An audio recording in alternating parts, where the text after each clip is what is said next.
So some scanners have had an issue where they're not catching the pages for some reason.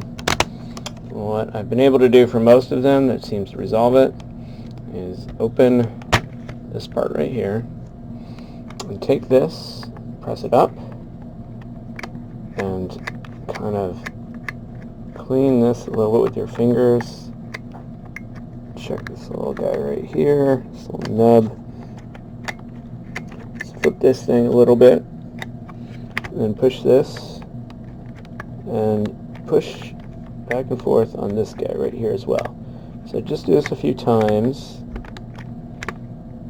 If you see any dust or anything in here, clean that out. If you have a little vacuum, it does help to blow it, or a little air thing. But just give this guy a little pressing back and forth like that, and then when you close it up, it should start grabbing the paper again. This one's not plugged in, so we will not demonstrate.